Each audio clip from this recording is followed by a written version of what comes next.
Ryan, tell us about the junior high ministries here at Scottsdale Bible. Well, the junior high ministry here is an exciting ministry with our 7th and 8th grade students. We meet about 3 times on Sundays, the 9:45, 11:15, and 5 o'clock. And then we've got our midweek program, which is our core group ministry. And that's kind of we call it core groups, but it's our small group Bible studies, essentially, that happen on Wednesday nights. How many students are involved in the program? If they all showed up at the same time, if we had them all at the same hour, probably about between 130 to 180. It's a pretty good sized group. Yeah, it's a good sized group. Can you share any stories about God moving? Do you see changes in the students' lives through your ministry? Yeah, absolutely. I mean, most recently, the most exciting thing that happened is we had our summer camp back in the end of July. And summer camps are just a great time to connect, and the kids are just away from their normal pressures and their normal daily routines, and so they really connect well with their new leaders, as well as just kind of hearing the word preached twice a day at those camps. And one of their students, it was really awesome, prayed to receive Christ with another one of our volunteers on the last night, and it was just exciting to see that volunteer pull that student aside, talk with this kid about what it means to follow Christ, and pray with that student right there. So that was awesome. When you see that happen, it's got to energize the whole group, right? As they witness that. Oh yeah, absolutely. I mean, we always share the scripture about that the angels throw a party in heaven every time one sinner repents, and so yeah, absolutely, it's things we celebrate and are just excited for.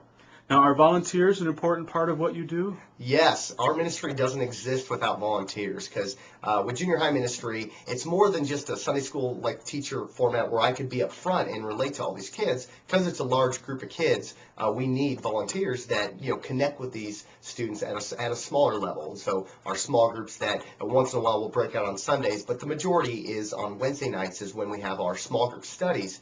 And these volunteers, they're more than just seeing them once a week. These volunteers, we have them, call the students throughout the week, check, keep up with them on their Facebooks, text message, just let them know they're praying for them, and really just develop a relationship, not only with that student, but also with the parents.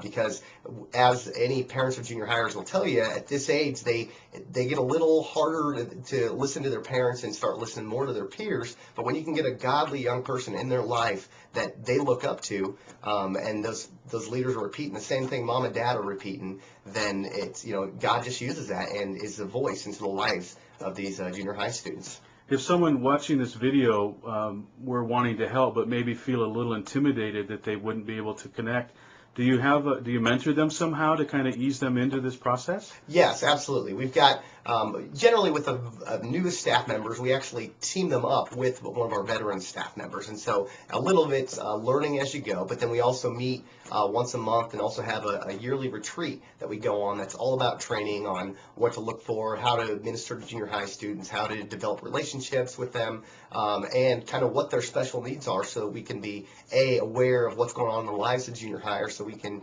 just, like I said, specifically minister to where these kids are at their lives at this point. If you had your dream come true, how many people would raise their hand and volunteer as a result of this video? 200. 200? Yeah. I mean, that's shooting high, but yeah, absolutely.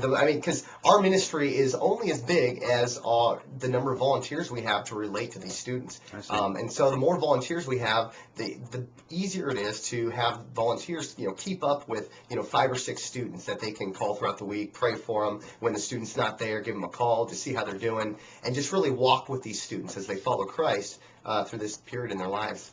Well, Ryan, thank you for sharing this with us. I can see there's a lot of passion, and I'm sure the kids enjoy that in you. And thank you for sharing this. Hey, thanks for having us. All right.